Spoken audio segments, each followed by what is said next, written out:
episode 20, and this week we look at investing in emerging markets. Hey, and welcome to another episode of the Learn Cardano podcast, the podcast where we break down all the ins and outs of Cardano so that you understand why it is pushing so hard in Africa. Why does that matter? In this interview, I have Antonia Lorenz, who is creating a startup in Uganda that is trying to link together all of the manufacturing suppliers in fashion with the rest of the developed world that is trying to build or create sustainable fashion. So it's a pretty interesting idea and concept, and a very good base in regards to being able to evolve into other industries away from fashion. So it's just the starting platform, and Antonia goes into the creation story, the idea behind it, and what it's like to work with the local entrepreneurs there in Uganda itself. Now, before we get into anything, I'd just like to read a review that came in on the Apple Podcast Network. It reads, "Keep it going. This is amazing information you are sharing with the community. It is easy to follow and genuinely helpful." So thank you so much for that lovely 5-star rating and review. It really does help with the discoverability of the podcast and helps promote it through various different networks. Now, if you'd like to leave one, please jump onto the Apple Podcast Network and do what you need to do. Leave that lovely 5-star rating or review. I know a couple of people have reached out to try and do it as well. But if you're not using an Apple device, you may not be able to do it at all. So it's a little bit unfortunate, but maybe you can jump on one of the other networks or even on YouTube and just smash that like button and hit the subscribe thing. It works the algorithms there. So, there's many ways to support the show, and that's a couple of ways of doing it. So let's get into a couple of updates for this week. A couple of news stories for this week, and the main one is the infrastructure bill. So this continues on from the episode last week where I did a very large news update all about various things that were happening. And the infrastructure bill was supposed to be voted on this particular weekend that just passed, but it had a whole bunch of amendments that were added in, and they couldn't exactly go through with the vote just yet. It was delayed as more amendments were put through, and a considerable amount of conversations were being had between senators to actually discuss the proposal a little bit more. Now, it's actually fairly good news so far for the crypto industry, and it seems like these additional amendments are looking towards more clarity in regards to what exactly is a broker and who will have to report KYC or know your customer to reporting agencies so that they know exactly who is interacting with certain protocols or certain exchanges. So this totally makes sense on an exchange where you do have to collect the user's data and know exactly who it is when they're converting from a cryptocurrency to a fiat currency, so exiting in and out of the ecosystems. That's totally cool. That's totally fine. But when it comes to the DeFi protocols, when you're essentially just dumping a whole bunch of tokens onto a pool, onto a server, and then just letting other people trade in and out of it, and then you walk away with something, and then when you exchange it for fiat, that's when you apply tax and identify yourself as a person who is cashing out on a particular cryptocurrency. So, that makes sense. That's how the industry is working at the moment. But with these new rules and regulations, who knows? Now, the Widen Lumis Tumi amendment, which was added in the last minute, excludes a lot of the DeFi from reporting. So that's DeFi protocols and DEXs, which is absolutely fantastic. It doesn't quite make sense. On the other hand, the Portman-Warner only exempts proof of work miners, proof of stake consensus protocol, and also hardware wallets that are sold purely for storing private keys. So they're the only exemptions that were put through as opposed to the entire DeFi and DEX space, which was in the original Widen Lumis and Tumi amendment. And that's the one that is a lot more beneficial for the entire industry. Now, the latter amendment seems to have come from the hands of intense lobbying from Janet Yellen, who is in charge of the Treasury at the moment. And she is essentially trying to potentially crack down on DeFi protocols at a later date. Any of those particular cryptocurrencies that are being held and stored in DeFi protocols and DEXs essentially means that the money isn't being held in banks. And if it isn't held in banks, the government can't use it for future financing and lending and all sorts of regular central banking stuff that they normally do when money is readily available in their ecosystem there, in the fiat ecosystem, that is. So it's really important that anyone in the United States keeps on contacting their senators and their representatives to try and push this bill to be really looked at and studied and actually analyzed properly, so it doesn't get pushed through with all this really vague language in there, which can really affect the industry later on. Any of this ruling and any of this voting won't come into effect. Like I said, it won't come into effect for quite a while. So we may not see any of this come into effect to about 2023, but it's still really important to try and push back on a lot of this, because whatever happens in the United States usually flows on to other parts of the world. Other parts of the world, other economies will look at this and say, yes, if the United States is regulating cryptocurrencies this way, there must be a really good reason. And we can piggyback off that and use the same strategies that they're using to crack down on cryptocurrencies and use it for their own means and apply it in their own governments and own regulations for their own economies. So it's very important that this gets pushed back. And if it ever does come to your own country, wherever it may be, such as here in Australia, it is really important that we also push back. We have good organizations here, such as the Blockchain Industry Organization here in Australia, which a lot of various cryptocurrency and blockchain companies are a part of, which could have some serious influence in regards to the regulations around cryptocurrencies here in Australia. But so far, it's been absolutely good.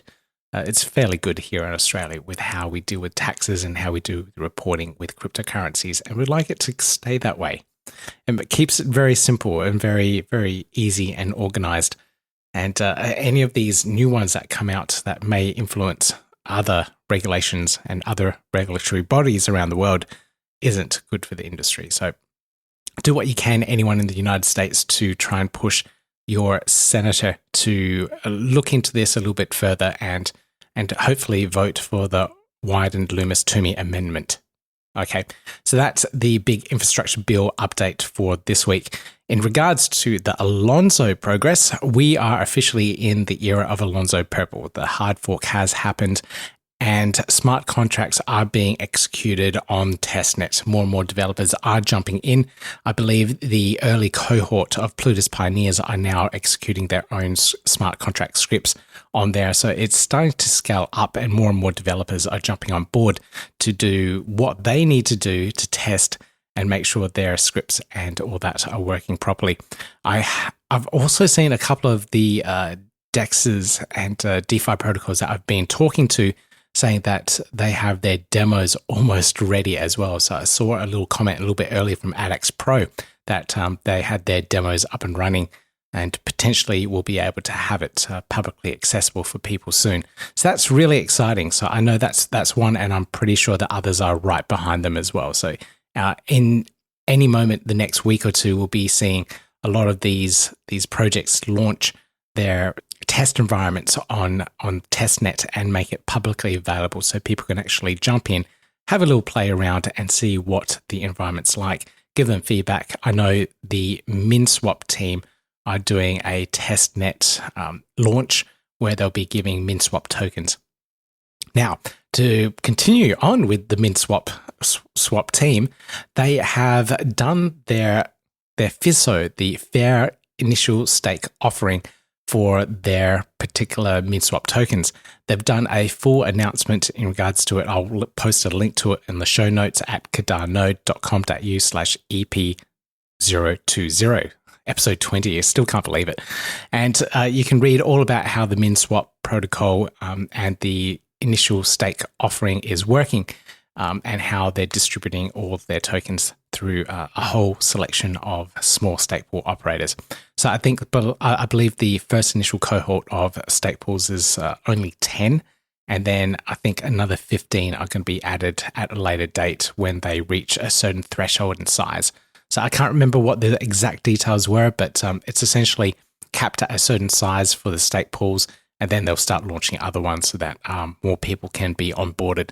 So this idea was to try and attract users away from some of these really large stake pools and go into the smaller ones for a chance to get these MinSwap tokens. And getting these MinSwap tokens also helps these smaller stake pool operators to boost up in a bit of size as well. So just to get them over a certain point in size. Now, I believe it is also for about 3 months. So the whole MinSwap distribution will last for about 3 months, 20 epochs or something like that. I can't remember the exact numbers. Check out the show notes. Check out the MinSwap blog post about it, and you can find out more about their MinSwap Fair ISO, their FISO token distribution. Okay, so that's it from the news for this week. So let's get into the main segment for this week. Emerging markets, investing in emerging markets. Investing in emerging markets such as Africa is a new trend as growth slows in existing emerging markets such as Brazil, Russia, India, and China. Cardano looks at these new economies in Africa with its reach into Ethiopia and Tanzania alongside communications companies such as World Mobile. Cardano's mission of banking the unbanked and World Mobile's mission of connecting the unconnected are all stepping stones to drive economic reform and investment in a continent with huge potential. In the 1980s, the term emerging markets was coined for investors as a way to describe third world countries. Investors were excited by the term and prospects of these poorer countries, with a few coming out successful, such as South Korea and Taiwan. To grow at such a rapid pace, these countries had to embrace reforms, technologies, which all led to the implementations in manufacturing and opening up to world trade and globalization. Trying to find the next emerging markets to invest in these days is much harder than it once was. China began its economic reforms in the late 1970s towards economic liberalism, and India relented its state control over its economy in 1991 after its economic crisis due to poor previous policies. Low interest rates and global finance helped fund a lot of this investment in the emerging economies, along with the rise in commodity prices, which even Australia benefited from. It all boosted growth and the fortunes of these emerging markets. The explosive growth of world trade and the increase of consumer spending in developed nations fueled the demand for goods from these emerging markets. Manufacturing processes became segmented, with countries grabbing at different parts of supply chains to develop finished products.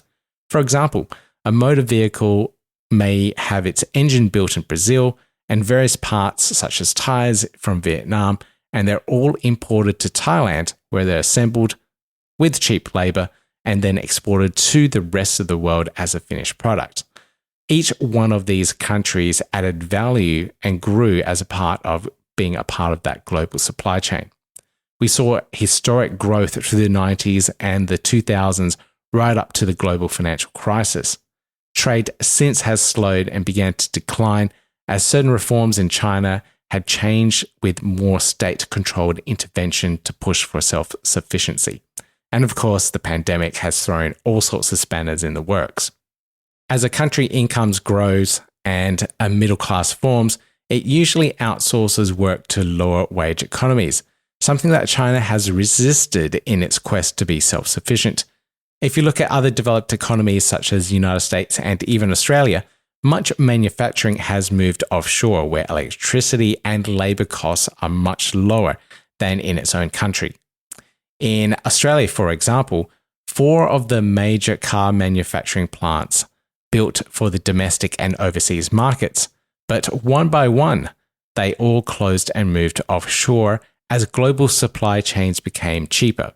Mitsubishi, Ford, Toyota, and General Motors, or more fondly known in Australia as Holden, all closed their manufacturing plants locally and now imports all vehicles from other countries.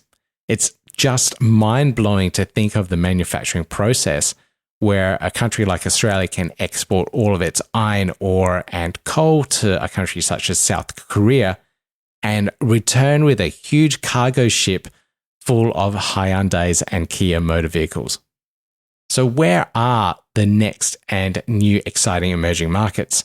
And why are they so hard for investors to find? Well, actually, I don't think they're that hard, especially with what Cardano is doing right now. Now, we've all heard the term BRIC economies, or the acronym BRIC, which stands for Brazil, Russia, India, and China. In 2010, Russia and Brazil growth began to slow with the fall of commodity prices and other economic pressures, whereas India and China showed signs of being sustainable and more mature. India has a great demographic and has a growing productive age group, and is about 10 years behind China's demographics.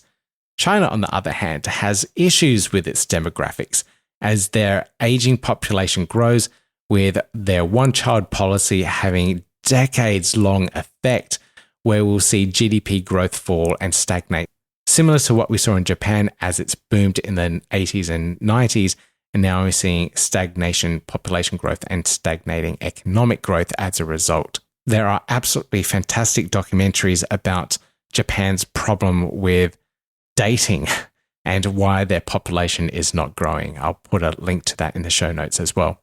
Now, the next emerging markets need to have similar factors which these former emerging markets and BRIC economies had in order to see growth at a similar pace in the 2000s. They need to have reform, low interest rates for investments, external investments, and also the technology to take them to the next level. Many of the African nations are in a position to grow as emerging markets. External investment in African nations is rising, with China leading in export trade and investments. The continent has extensive natural resources, a young and increasingly educated workforce, and more stable in terms of governance, and more prospects for economic growth than it had in the past years. There are certain factors that could hamper Africa's growth over the next decade, including the slowdown of globalization, climate change, and automation, making labor-intensive jobs, although cheap, obsolete, with machines making the process even cheaper. Tesla, for example, has introduced what's called a gigapress, and you can check out the video of that in the show notes as well. And that forms the chassis of their new cars. It reduces it from 100 parts into one single component.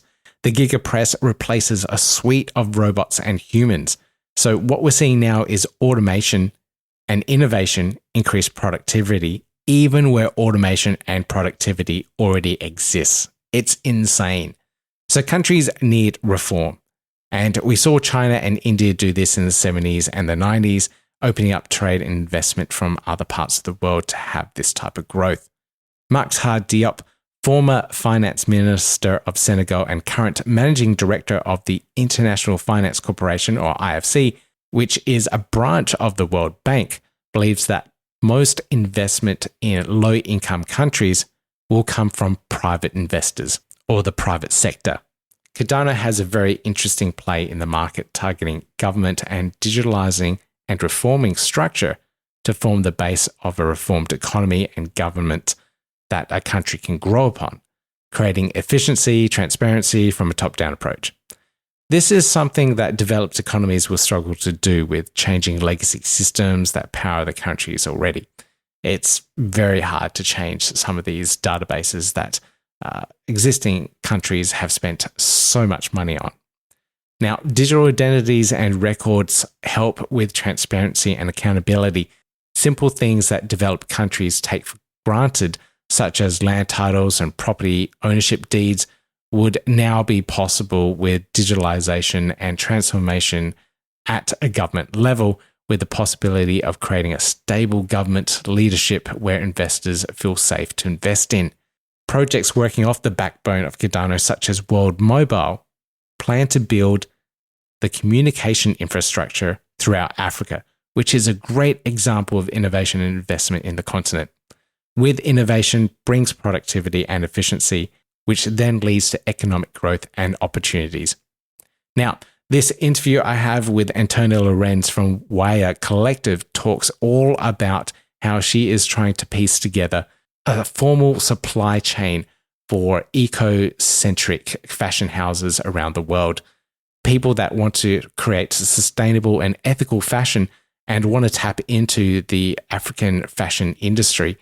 Antonia shares her experience in living in Uganda and how she started Waya Collective and what she is exactly trying to do with her startup. It's a very interesting and actually quite inspiring story.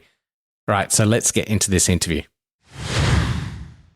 So let's start off with your 30-second elevator pitch. Can you tell me and the audience all about Waya Collective, what it's all about? Sure. So Waya Collective is basically a platform where we connect international fashion labels to the African fashion industry. The African fashion industry is, however, not very structured, and you can't get in there so easily because it really consists of millions of small and micro enterprises, which might be, a small tailor shop on the side of the road, and there are millions of these. And we're basically building a decentralized production system on the Cardano blockchain to make it transparent and scalable, to raise the standards of these small businesses and connect them to the international market. So what we can basically do is we have a training program and a certificate program, and they follow the same rules so that we can also get bigger orders and split them to multiple collectives so that we can have a really flexible and modular system. Got it in a nutshell. A little bit longer than 30 seconds, but yeah, that's absolutely brilliant. I had no idea that there were so many, I guess, independent manufacturers there. I guess there's like solo business people or whatnot, maybe working in all families or something collectively. So how are you going to connect all of these people and group them together to be able to fulfill orders for international fashion houses? It's quite a task. So you can imagine these small businesses. That's really how a lot of African economies are actually built. So most of them are informal. They didn't find a formal job. So they had to kind of, start something of their own. And for example, I'm now in Uganda, which is, has been ranked like the most entrepreneurial country in the world, which doesn't mean that there's a lot of,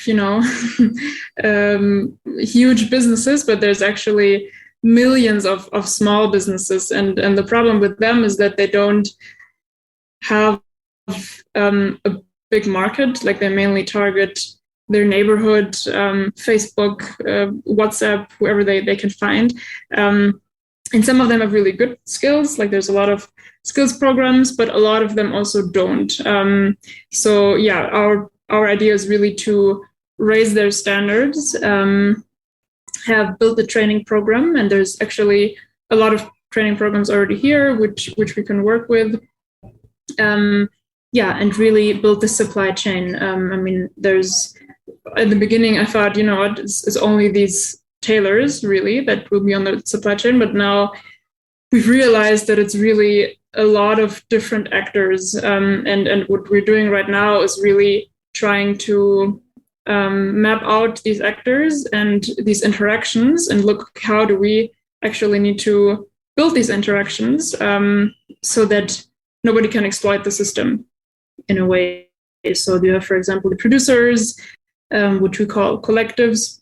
And these are, for example, a tailor shop, but then you also have like a printing shop. So people who print on t-shirts, that's also a task that can be taken up. Or, for example, you have people who are resellers of materials. So materials is like another big task, which we really want to decentralize because we want to have a really flexible system. We don't want to buy huge piles of fabric because that's what you can do, but we can actually use these existing resellers who already buy all of this material and then try to sell it. But they can be part of the network and therefore have a much bigger market and also more security. So, for example, we can then, have stable prices. So it's a lot of like the trader mentality here. So people kind of, they buy something, they try to sell it. It's not really organized, and we're really also helping them be really organized. And I think it's a really big task we're trying to do, because we're basically trying to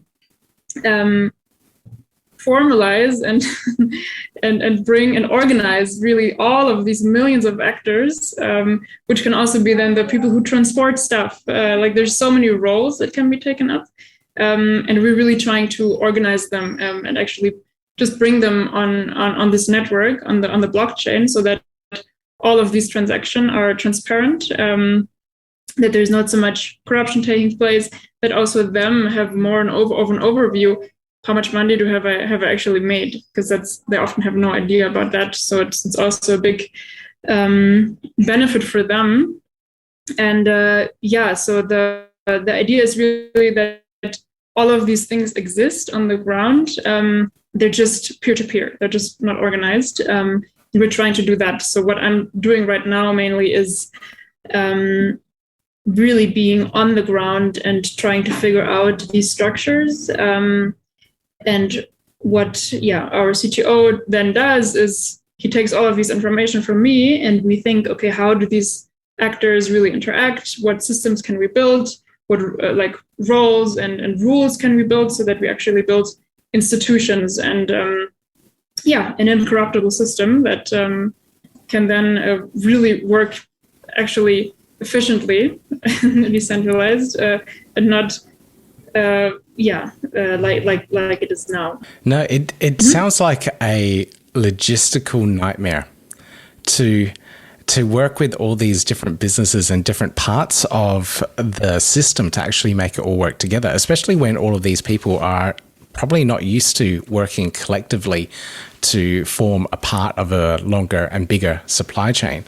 I was talking to another person on another interview that was talking about their supply chain processes. And even in Western or developed countries, it's still a mess with handwritten paper notes from delivery trucks, passing it over to a delivery depot and saying, this is what I got. And it's just all on paper, and no one really has a clue.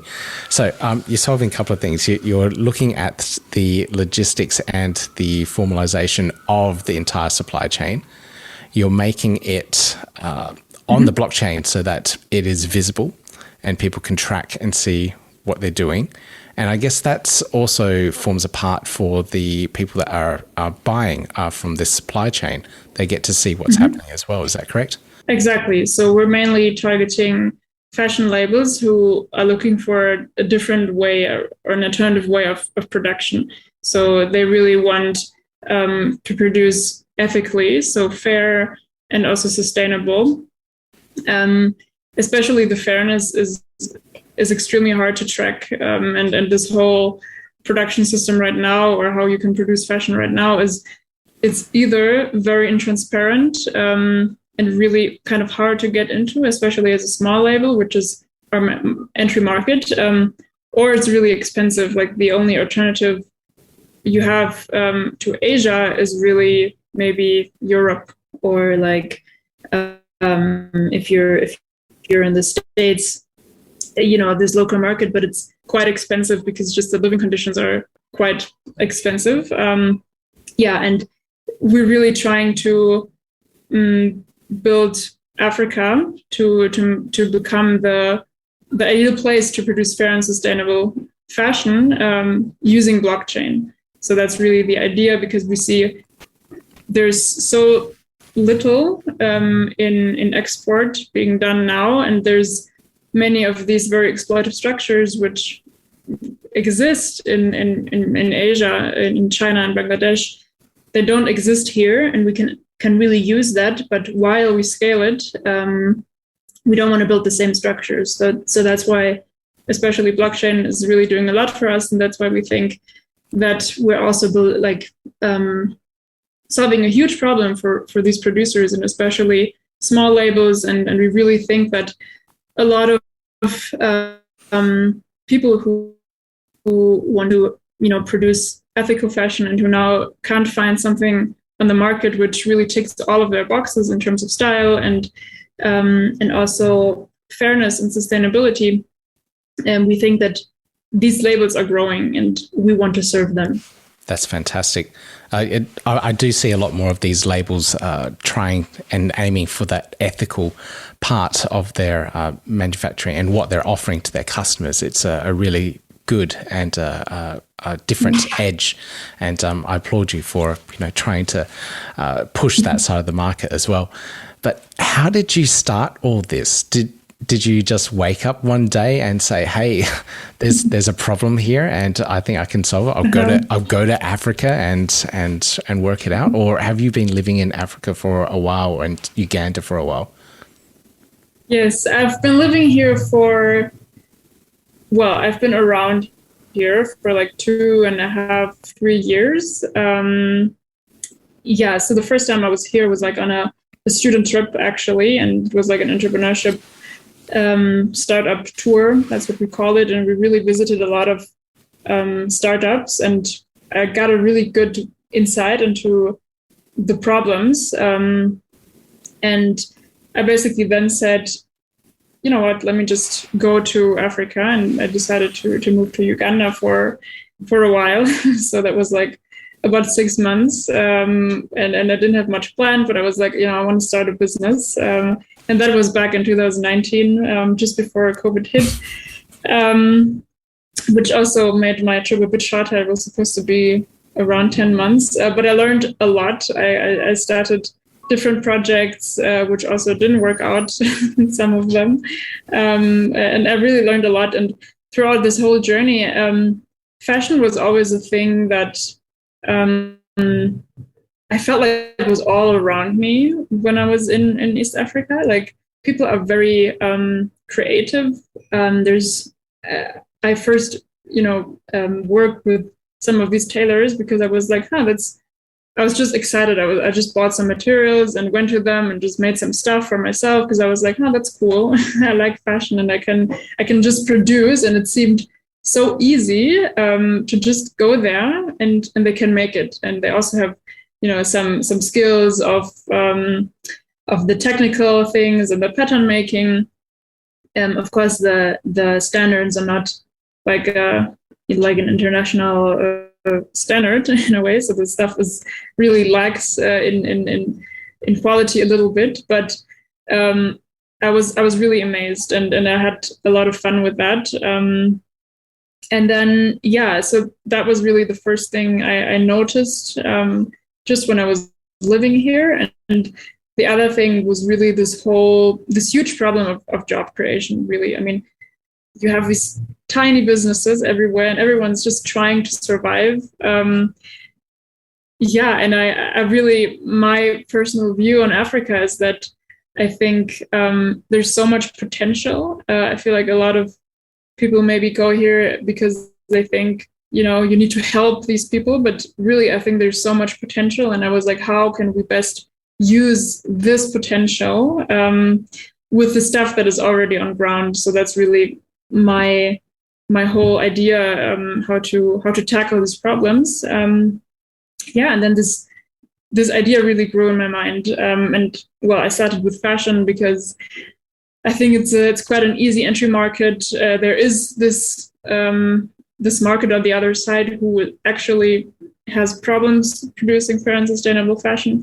So it was a good match. But also in the future, I want to produce not only fashion, but I think that if we've cracked the supply chain thing, it would be very stupid not just to use it for one industry, but to also produce many different products and really industrialize African countries without destroying them and without building these same exploitative structures. Great. Okay, so really you're building the supply chain infrastructure for industries in Africa. Cool. Okay, not a small task. It's exactly, yeah. So how are you going to go about doing this? It's I know you're on the ground there, talking to manufacturers, fabric suppliers, printers, etc., and connecting with them at the moment. What about the other side as well, and the retailers, the fashion labels and stuff? Are you talking to them, and how are you going to connect all the pieces together? So we actually have a couple of clients now, and we go through this process of producing stuff for them and actually putting their ideas into reality at the moment, which is a really big learning process. So that's really we learn a lot on the go currently, but at the same time we're also building a product for them because. And we call our concept to the market. We call it ethical fashion as a service, because we not only want to produce fashion, but we also want to support them with the product development, of course, the supply chain, the fabric sourcing, the logistics, and we say that we deliver the transparency and the fairness.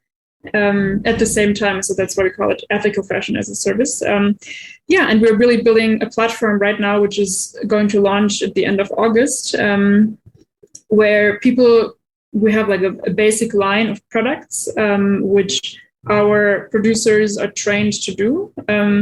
And on the other side, we have a network and a database of fabrics and materials that we can source from. So we're currently building a lot of relationships with the textile producers. We now know, okay, in African countries, we now know this is the fabrics they produce. We have pictures of them. So we're really kind of building this platform or this service for labels to make it really easy to source. They can just scroll through all of the materials. And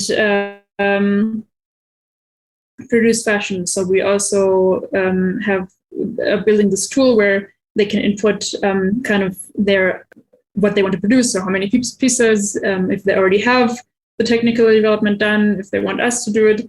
And based on that, we're building the system which we can then channel to our producers and our designers and technical designers, so that they are actually having a really easy time to put their ideas into reality. Sounds like you've done a lot of work. How long has this project been going for now? Around 8 months, I think. So we started at the end of 2021. Yeah. The idea has been there for much longer, but the end of 2020. it sounds like you have been working hard connecting all the pieces together and making this happen. What's the experience going to be like? Are you building like a visual platform for the fashion labels to actually have a look at these samples? Because we're working globally here, and I'm guessing sending samples around the world is a little hard. So I'm assuming you're going to be building a little platform, or a fairly large platform, I should say, where the fashion houses or labels will be able to log in, have a look at. Like, what's that side of things going to be like? Yeah, so we will have these two products basically. The one is these pieces that already exist. So, for example, a T-shirt. We don't have to design a whole new T-shirt for everyone, because a T-shirt, is a T-shirt. So we have these basic pieces, which we will send a couple of samples to Europe, so that we can send it from there, and this really shortens the time.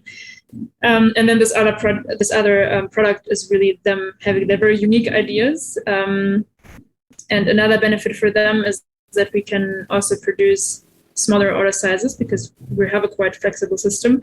But unfortunately, we haven't yet found a way around that. We do send them a lot of pictures, so straight from the production actually. So, for example, a client now, we were producing things, and I gave these orders to some of the producers, and now they've sent me pictures. I'm sending these pictures to her, so we can already now do the process a little bit online, just because everyone has a smartphone, and we can do that. But we're going to formalize that process much more. To really get to this final sample in the end, which we can then send. But you always have to at least send one sample because it's a physical product, so people also want to hold it in their hand. But we can really do a lot with pictures already. So on the blockchain side of things, what are you expecting to use Cardano, the blockchain, for? Like, I know you want to use it to show particular records and stuff. Are you planning to, mark an order and put metadata based on where it is? Like, how are you going to integrate it in, and what do you see Cardano and the blockchain playing their part in this whole process? Yeah. So that side, we're really still in the beginning, should I say. For us, the transparency and also in terms of the payment is really important, because when it comes to fairness, it's always important to know how much are these people actually getting paid. So that's really one thing that's important. Other than that, it's really the transparency that's extremely important to us. We're still working a lot on that. I'm unfortunately also not the expert in that sense. I'm more on the ground. I'm also learning every day what can actually be done and also what can't be done. I know you're working with some other people. In fact, Chris from Merkur, who I interviewed in a previous podcast, put me in contact with you. So who's the team that you're working with? Obviously Chris, but who else, and what roles does everyone play? Yeah, so we're currently 4 co-founders. I'm the CEO. I started with the idea. Then a very good friend of mine, which I know from university, she's really into this finance and legal stuff. So she's really working on getting the economics right, which is a huge task, and also the legal and the logistics.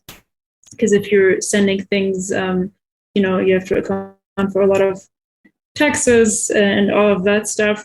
But she's really also involved in so many things. It's really been like we're the core 2 people in a way. And then, a good friend and mentor of mine really pushed this idea of blockchain to us. And then we were like, all right, we need someone who actually knows a lot about it. I understand the concept quite well, but I'm not the one who's going to implement it. I think there's people who know that much better. So then we got Chris on board, which was a huge add also in terms of how we're actually going to build it from the ground up. I always knew there was supposed to be this tech part. It was also always supposed to be tech enabled. But Chris is really now bringing in this factor of how are we actually going to do it, and of course the blockchain part. And then we have Gregorine, who is really our CMO, so she can really talk to the clients. She does a lot of the marketing, and she's also really interested in the sustainability and the fairness of the project, and really also building a social business and not just a business. Wow, you've managed to get into contact with some really good people and form a nice little team there. What's your project timeline like? Like how far are you from producing something that can be tracked and traced and be completely transparent on the blockchain, and be able to present that to clients and customers as well as the locals? Yeah, I would say around probably a year. So as I said, we're really using this approach of starting on ground and figuring out what to build before we start building it, which we're doing right now. So I think, we're really trying to get the first orders and already produce stuff, which is maybe not on the blockchain yet, but we know how that process works. We're also at the same time trying to kind of mimic this decentralized network on WhatsApp. So, for example, most of these producers have WhatsApp, so we can already, use all of these roles and for example, build different groups and already get a couple of hundred producers on this mimic platform. And that we're going to do that probably until the end of the year. And my goal would be really to have the first working system on the blockchain in about a year, so middle of 2022. It's amazing that people can run their entire businesses on WhatsApp. It's just one of those apps true. That I don't use. People here in Australia don't really use it that much. I guess we moved off it. But I guess for other countries that are, mobile based, they're using their mobile phones constantly. WhatsApp is a brilliant little tool. Absolutely. I mean, it's really interesting, like this whole peer-to-peer thing really exists on WhatsApp. I mean, I think it's also been fueled by the pandemic, of course. But for example, I'm in a couple of groups with entrepreneurs and producers, and these groups have like 500 messages every day of people posting their products, people interacting, and that's really how it works. And what's really amazing, and which also for me shows this potential, is when I was in the beginning of the year, I was in Germany for a couple of months, but a friend of mine, it was his birthday, so I wanted to make him a gift. So I was like, now how am I going to, get a gift of something that I want? And there was this particular group, like a female entrepreneurship group, and a lot of sellers and producers were just on there. So I just posted a picture of something that I wanted in a way, which I just got off Google basically. And within like 2 minutes, like 5 people were texting me, okay, I have it. Where can I ship it? Wow, that's amazing. And like, that's really amazing. It is amazing. Like, there's just these people, and that's what we're trying to do. It's this hustle culture in a way of people having their business, they're waiting for something.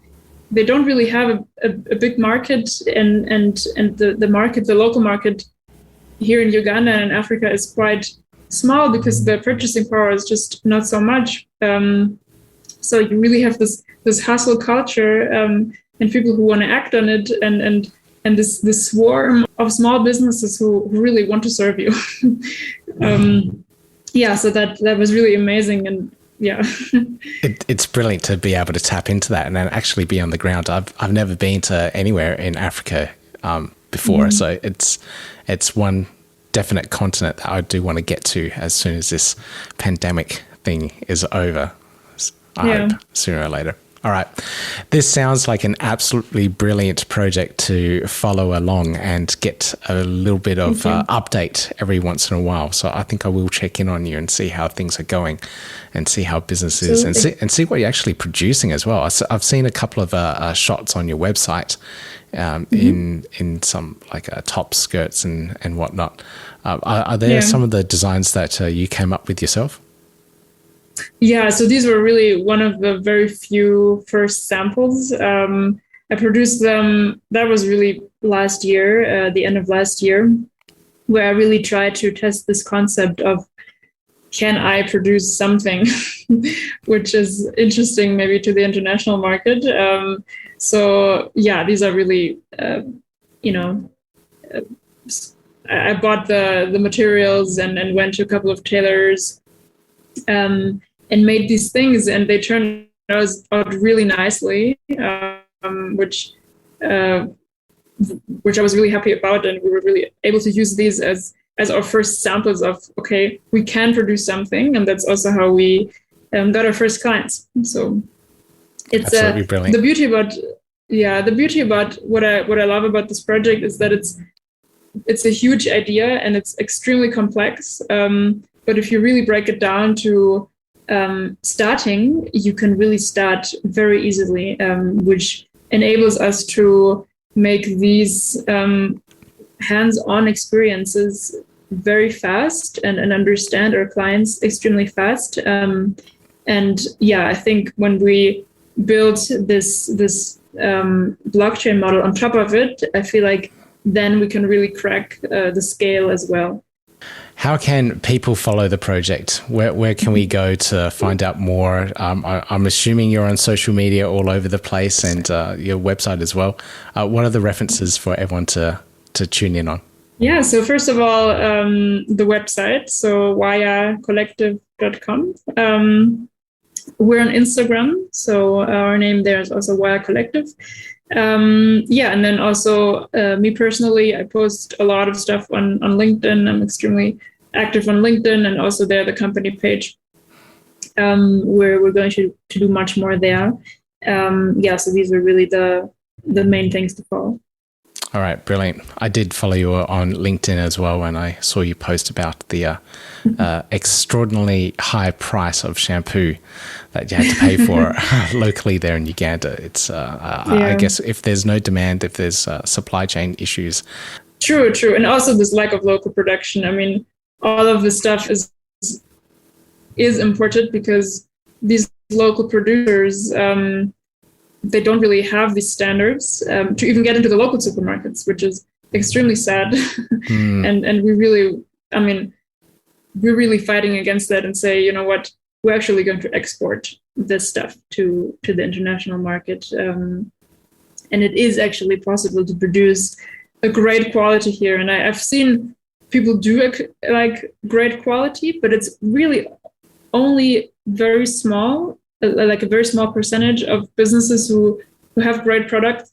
The rest is really just there trying to maybe do what everyone else does. And we're really trying to scale this high quality stuff to the rest of these producers.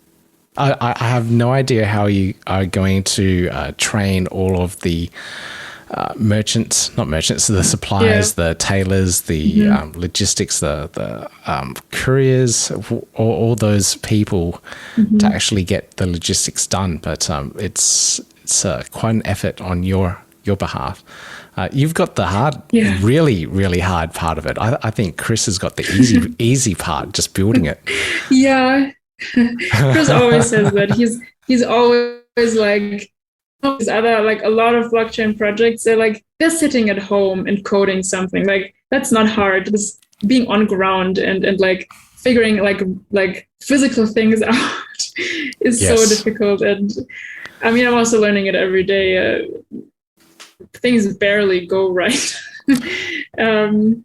Yeah, but I mean, I see I just see all of the components here, and they're just not organized. And that, in my mind, really annoys me in a way, because, for example, there are many trainers, and there's so many training programs, especially maybe from international agencies, but they don't train for a real purpose. They train for their program, and then, you know, people learn skills that are never really needed or used anywhere. So, like a friend of mine, she's doing a similar project, not tech enabled, but the on ground stuff with furniture, and she's producing beautiful furniture with carpenters, and like she's also working with these people who train them, like these international organizations. But she says they're training them staff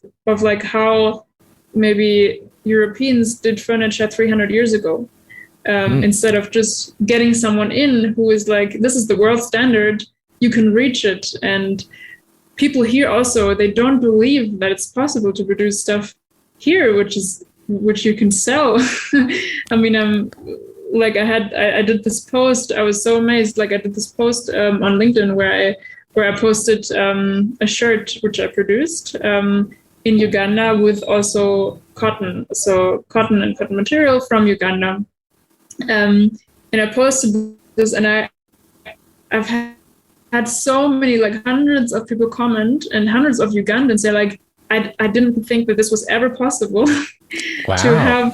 to have someone like you wear a t-shirt that's from Uganda. Like they were so amazed what is possible. And I was like, yeah, so the mindset also from the locals is really they don't believe, they don't really have the confidence. And I feel like it's possible to change that if they just see the potential and if they also see how it's been done in a way. Yeah. Mindset's huge. It's once you actually understand, I guess it comes up from a lot of education as well and how people are brought up. But once that mindset is changed, it really unlocks a lot of potential in people. Yeah, no, I was just telling a story where I talked to a friend, and they wanted to do like shawarma, and also did for the sake of like youth employment and training of people in the food industry, and they wanted to produce shawarma. And how like these people organized it was like, you know, they had like maybe one task of like doing the shawarma was on this side of the room, the other one on the other side, and they took so long to do this food, the simple food, basically assembling it. And then they were like, you know what, why don't we put it in a lane of making it fast, but still they're very, very slow to do it. And then he said the only way that these people started being fast at it is when he actually showed them a video of some guy in some another country who was, I think, doing like 20 shawarmas in 1 minute. And then they saw it and they're like, it's actually possible to be fast. And then they immediately they were much faster, because they're like, okay, actually this is how you do it. Someone has done it. Yep. So in their mind, it's actually possible. They believe it's like, oh, well, if that person can do it, I can do it too. Wow. Okay. Wow. Yeah. All right.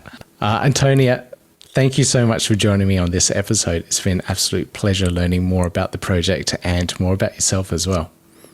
Absolutely. Thank you so much. For having me here, and for therefore also supporting our vision. It's really great. I'm really looking forward to seeing this project grow over time. I have a feeling it might take a little while and quite a bit of effort. It's not a simple and small thing, but with the right people working on the project, it should take off. And I really hope make a really big impact in regards to the people working on the ground, the delivery drivers, the fabric suppliers, the tailors, all that, to really start that global supply chain from Africa and reaching all the ethical fashion houses around the world. It would be absolutely amazing to see this work, but it sounds like a lot of work and is quite difficult to do. But Antonia, I wish you the best of luck, and I'll be checking in every once in a while to see the progress and see how things are going. Now, projects like this, investing in Africa and investing in the people in Africa, is what's going to drive Africa as a brand new emerging market, and definitely a continent to look for new opportunities in. And one such opportunity is World Mobile as well, who are doing some very interesting groundwork in creating a decentralized, what is essentially a decentralized mobile phone network, so to provide communications and internet and broadband to all these rural and remote communities throughout Africa. It's absolutely amazing to see, and check out the links to it in our show notes if you haven't looked at it yet. They're still in their token distribution phase as well. So if you are interested, you can check that out and find out more about World Mobile and what they're actually trying to do.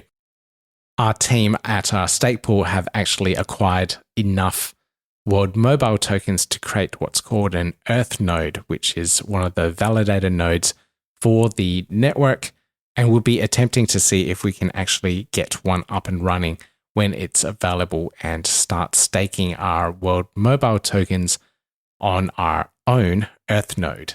So we'll see how this one goes. We're looking forward to the development of World Mobile, and I've seen a lot of the progression that they've done so far. Now, this is also a project that is going to take a huge amount of effort and a lot of work to get up and running. But from what I've seen, it looks very promising. So that is it for another episode of the Learn Cardano podcast. Now, like I said before, if you really enjoyed this podcast series, please leave us a 5-star rating and review on the Apple Podcast Network. It really helps with the discoverability of this podcast. But if you're listening to it elsewhere, such as on Spotify, you can... Actually, no, you can't. You can't do anything on Spotify at all. But wherever you're listening to it, there may be some sort of way of giving us a review. If you do, please let me know, because I am only tracking what is available on the Apple Podcast Network. So I've got a little tool on the website which publishes and aggregates it all for me so I can actually see it. Did you actually know if you posted a review on the US version of the Apple Podcast Network or on the UK version or the Thai one, I don't see it.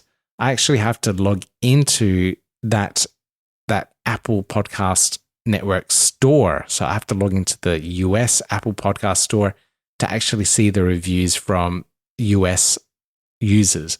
It's very, very annoying, but I've got a little tool that aggregates it all together in one place, and it's doing an okay job, I think. Just chews up a lot of memory on our server to do so. But if you leave a review anywhere else, please let me know, because I probably won't see it, and I need to be told that it's there, and I'll read it out for you on the podcast. And you know, every review that comes in, I absolutely appreciate it. It really helps, and any little bit of feedback as well really helps too. Now, other ways to support the show is to delegate to our stake pool, ADAOZ, ADAOZ. We're doing quite well. We have recovered from quite a dip that we had in a previous epoch. And I found out it was because one of our delegates bought a block of land, as you do. When you have enough ADA to buy some land and you want to, you might as well do so. But we were recovering from that dip, and more delegates are coming on board, which is absolutely fantastic. We're growing at a phenomenal pace at the moment. Nothing crazy, but it's growing at least by 10, 15 delegates each epoch. So a couple of users every day at least. So it's really good to see, and it's really good to see the pool grow. Another place that you can engage with us is on Telegram or on Discord. You can find the links to that on our show notes, and you can join the community there that is ever growing, and it's getting actually more engaging because we're getting more people asking more questions, other people jumping in and answering them. So it's getting really cool. So I'm really enjoying the Discord and Telegram groups as well. All right, so that's it for this podcast episode. I've taken it on for way too long already. But like I say always, please make sure you keep those seed phrases safe and secure. Make sure you back everything up. All right, bye.